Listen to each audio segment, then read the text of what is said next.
Dans cette vidéo, nous allons donc décrire les types primitifs ou les primitives que nous allons utiliser en Java. Java est un langage certes orienté objet, mais une grande partie en fait des données peuvent être représentées par des types qui ne sont pas du tout donc des objets. Alors dans les types primitifs, donc, 4 grandes catégories: les types entiers, les types flottants, le type caractère et le type booléen. Les types entiers représentent donc des entiers signés, c'est-à-dire que on ne peut pas en Java ne pas avoir de négatif dans le type entier. Les types flottants sont aussi des types signés. Alors flottant signifie que l'encodage de ces valeurs est fait en suivant le standard I3E 754, ce qui permet des calculs donc sur les décimaux, mais avec éventuellement des problèmes d'arrondi. Le type caractère, eh bien, représente le caractère alphanumérique, mais attention, le caractère ici au sens Unicode, puisque le caractère Java est sur 16 bits. Le type booléen, eh bien, c'est un type de données qui ne peut prendre que deux valeurs, true et false. Les types entiers. Alors, les types entiers, byte, short, int, long, qui se distinguent par leur taille, c'est-à-dire le nombre d'octets qu'ils occupent. Byte occupe un octet, short 2, l'int 4 et le long 8. Donc évidemment, en fonction de la place occupée, les valeurs qu'il est possible de stocker dans ces différents types est différente, hein. Donc forcément, je connais pas par cœur les valeurs minimum, maximum de ces différents types, mais évidemment, en fonction de ce que vous choisissez, vous avez plus ou moins de possibilités. Il n'y a pas de type non signé, alors ça choque beaucoup les gens qui ont l'habitude, par exemple en C++, de jouer avec des unsigned char ou des choses comme ça. Non, en Java, il n'y a pas de type non signé. Par contre, on a des méthodes sur integer et long pour gérer l'arithmétique non signée. Alors, integer et long font partie de ces classes, parce que là, il s'agit bien de classes, qui servent à, par exemple, à encapsuler des types. Integer, évidemment, est dédié au type int, et long est dédié au type long. Et ces classes servent aussi non seulement de wrapper, mais aussi de regroupement de méthodes qui travaillent sur les valeurs de type. Voilà. Donc remarquez que la grosse différence entre integer long et le byte short int long, c'est aussi que les classes, évidemment commençant en Java par une majuscule, vous avez affaire à des majuscules alors que les types sont représentés par des minuscules. Donc ça c'est tout à fait remarquable aussi.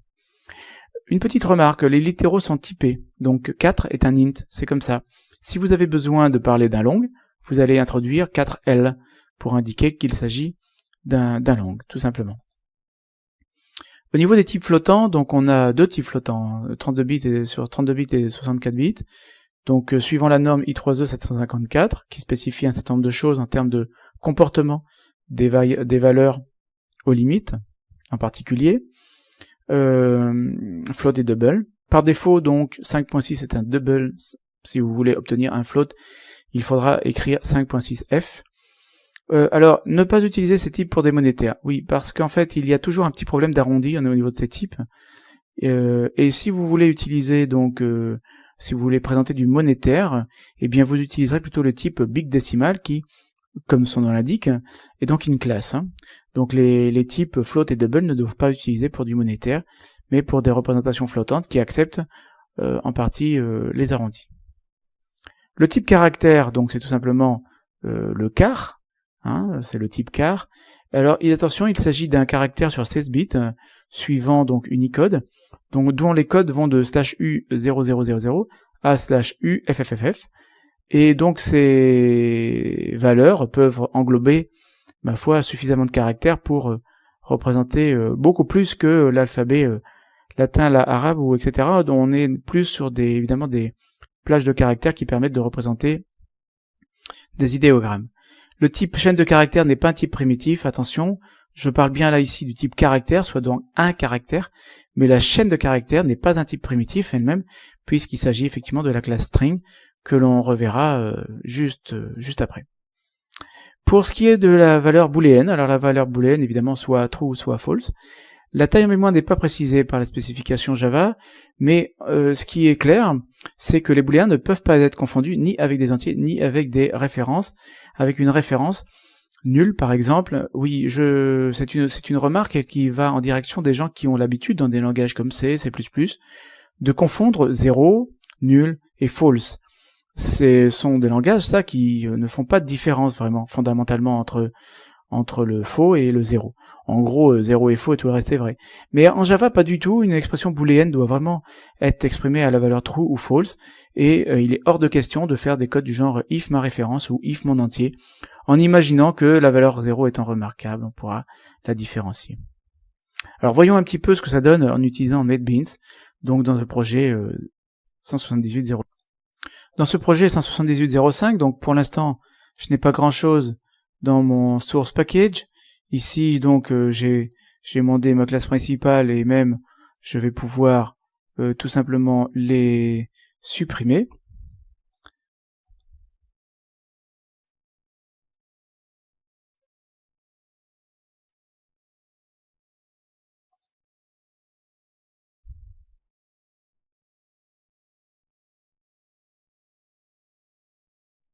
Alors voyons maintenant ce que ça donne avec NetBeans. Donc nous allons créer un projet sous NetBeans qui va nous permettre de tester 2-3 petites choses. Donc le projet que je vais créer ici, New Project, est un projet Java Application, comme d'habitude. Je vais lui faire porter le nom de 178.05.01, voilà.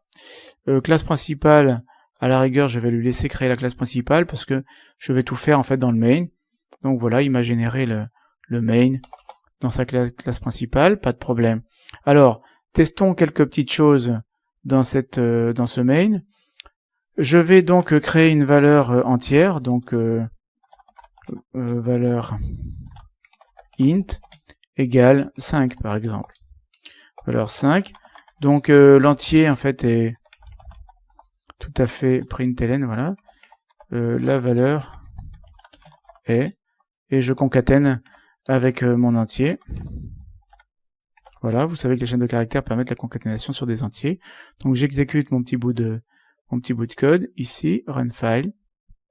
La valeur est 5, c'est parfait. Maintenant, je vais donc faire afficher la valeur minimum et maximum pour les entiers. Alors, pour cela, je pourrais utiliser, donc, non pas évidemment un type, valeur max et min, je ne vais pas utiliser un type, mais je vais utiliser la classe integer. La classe integer dont on a parlé dans les slides, c'est une classe qui permet en fait d'avoir des informations, voilà, d'une façon générale sur les entiers. Donc integer.maxValue, et puis donc je pourrais continuer ma concaténation, virgule, plus integer.minValue. Voilà. Donc je vais exécuter mon petit bout de programme pour voir ça. Alors, je vous laisse apprendre par cœur si vous voulez, les 2 milliards qui correspondent en fait à ces... Beaucoup plus que ça, ouais, non? Voilà. Ouais, effectivement. 2 milliards et des boulettes.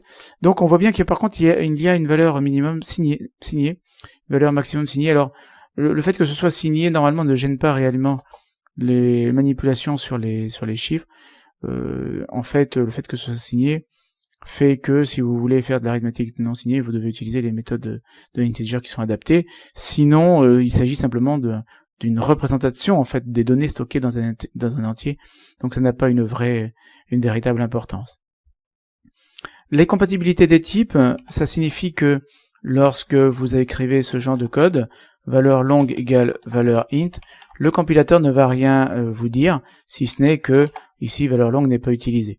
Par contre, faire l'inverse et essayer de faire entrer dans une valeur int une valeur longue pose normalement un problème évidemment, puisque potentiellement, alors bien qu'ici ce soit pas le cas, mais potentiellement vous avez une perte d'informations, puisque la valeur longue peut stocker 2 fois plus d'informations que valeur int. Donc des valeurs, 2 fois plus importantes que valeur int. Je pourrais aussi essayer de faire la petite chose suivante, résultat égale valeur int divisé par donc une valeur que je vais fixer à 0 juste au-dessus. Voici. Donc je voudrais juste faire ce petit calcul. J'exécute mon petit programme et là ici j'ai donc une exception arithmétique. Donc sur les entiers, la division par 0 est gérée par exception. Remarquez que si je joue avec maintenant des doubles. Donc valeur double égale donc pour le coup 5.6, hein, puisque j'ai une valeur là, j'aurai une valeur décimale. Alors bien entendu, je peux stocker un long et un int dans un double, mais je ne peux pas faire l'inverse. Donc là, si j'essaie de calculer le résultat réel, au 1, 2e, ça suffira, égale valeur double divisé par 0. Ici, j'exécute mon petit bout de code. Et là, je me retrouve avec donc une division par 0, encore une fois. Si je fais ici, je fais apparaître double 0 double égale 0.0, et que j'exécute mon petit bout de code, ici, donc, j'ai encore donc la gestion arithmétique exception sur mon double. La classe double existe, elle propose effectivement valeur max, valeur min, et aussi le not a number, qui est la représentation en fait de l'indéterminé en fait. Donc là, il est possible de gérer des situations où on ne peut pas calculer. Hop. Donc si je veux obtenir not a number, je vais essayer 0 double. Je vais réexécuter mon petit bout de code. Ici, il me ressort pas mon not a number. Ah oui, pardon, c'est qu'en fait, je fais mes tests depuis tout à l'heure sans avoir désactivé ce bout de code là, évidemment. Ce n'est pas très sympathique. Voilà, donc ici, valeur max, valeur min. Il n'y a pas d'exception.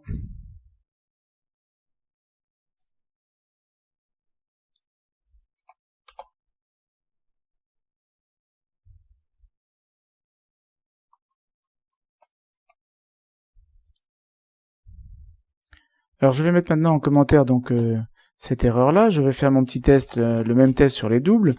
Donc résultat double égale valeur double divisé par ici 0. Alors on va reprendre 0 tel qu'il était là-haut. Je lance mon exécution et là j'ai pas d'erreur malgré la division par 0.